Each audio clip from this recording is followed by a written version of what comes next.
getting the simple wire and aluminum foil armature that we're going to be putting our Sculpey on. I'm going to slice the Sculpey here into these sort of thin strips with a simple butter knife, but most anything would do. These strips are about a 1/4 inch thick, and I'm going to use them to wrap around the head. I don't want the Sculpey to get too thick because when it starts baking and you have a thick part and a thin part, then it's likely that something might crack. By the way, we're going to bake this at the end at 275 degrees for 30 minutes per 1/4 inch. And you really don't want to make your sculpture more than a 1/2 inch thick at any single point. Another thing that's nice about aluminum foil is it's light and it's inexpensive, whereas Sculpey is pretty darn expensive. So aluminum foil is our friend here. And you can see I'm just getting a nice oval shape around that aluminum foil that I got bunched up into a ball around my wire.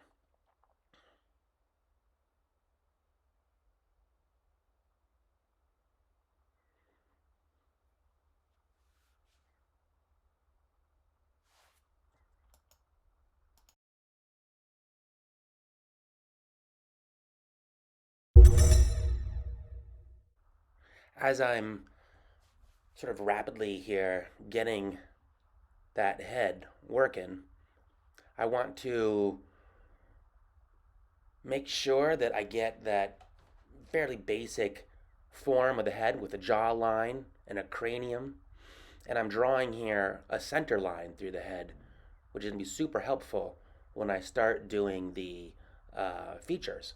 But at the moment, it just makes sure that my major head shape that I've worked on here actually for a good hour or so without speeding up is going to be about the right proportions. The eye line you see is about halfway from the top of the head to the chin, and I'm measuring here with this toothpick to make sure that I got that about right.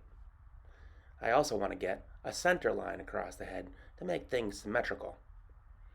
These simple lines will help make sure that my simple head shape that I'm going to be working with will be approximately accurate. No matter what head I'm working with, these proportions are a good place to start.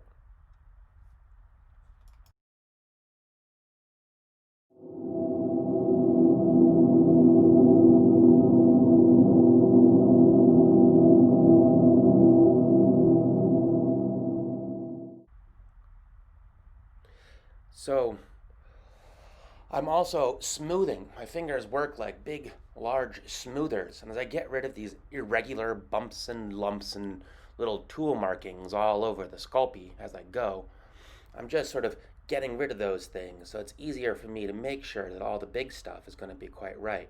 I used a rasp to rake it and then smooth it back down again. That's not necessary, and the teeth of a butter knife do fairly well if you're working like that. I have a good reference. In this case, I'm using actual three-dimensional sculpture that I'm working with that gives me the opportunity to see my subject in 3 dimensions.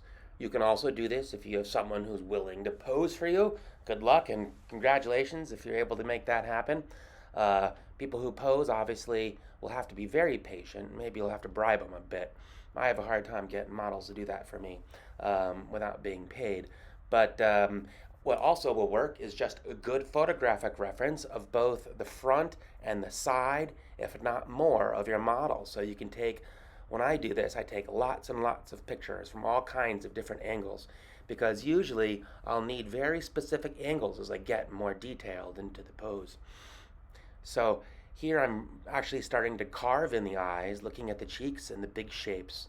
My model here has got really deep sunk eyes with a strong brow. So I'm going to have to make sure that I do a good job getting that done fairly well.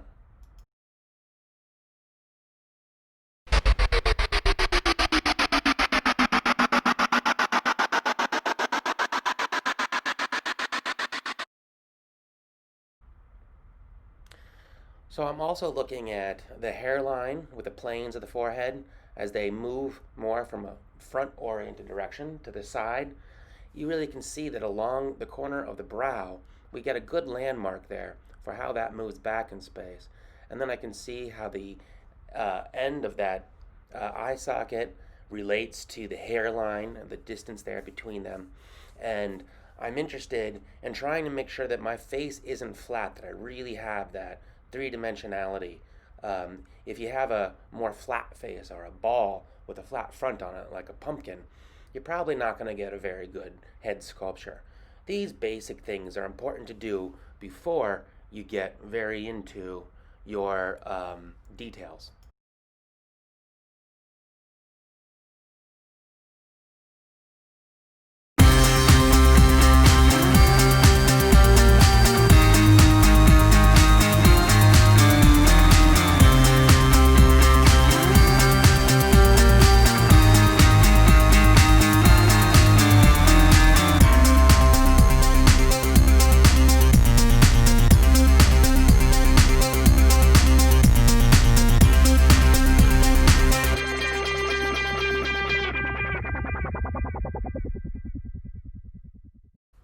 When I got the bones of the cheek done and the bridge of the nose, it was really about getting those eye sockets. But one feature really leads into another.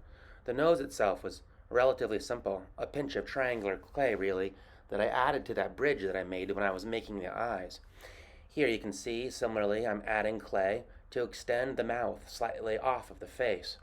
And that little base of clay that I'm sort of squeezing in here is starting to act as a place for me to work and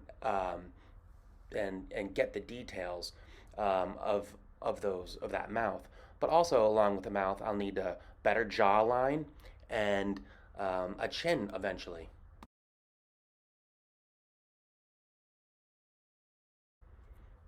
Each time I'm adding these little bits of Sculpey to work on the larger structure.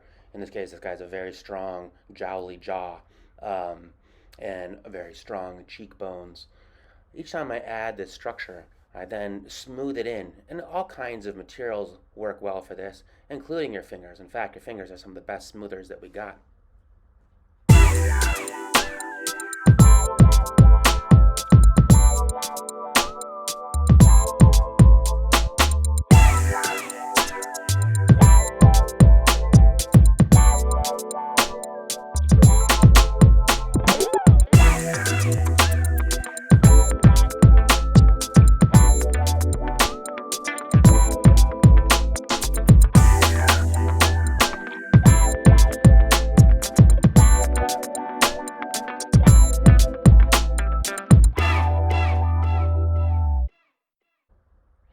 It's best to think about sculpting your head with 1,000 million little series of small adjustments versus trying to do all these kinds of things at once.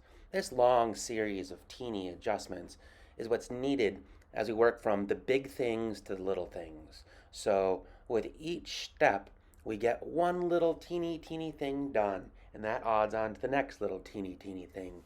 When you're impatient and you're in a big hurry and you're trying to get to these little finishing details right away, you're going to have things that are going to be out of proportion and simply out of whack in general. We got to build one little teeny thing at a time, working first with the big details and then getting to the little small stuff. I find myself working and reworking things as I mush them a bit in the process.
So by the end of this first part of sculpting.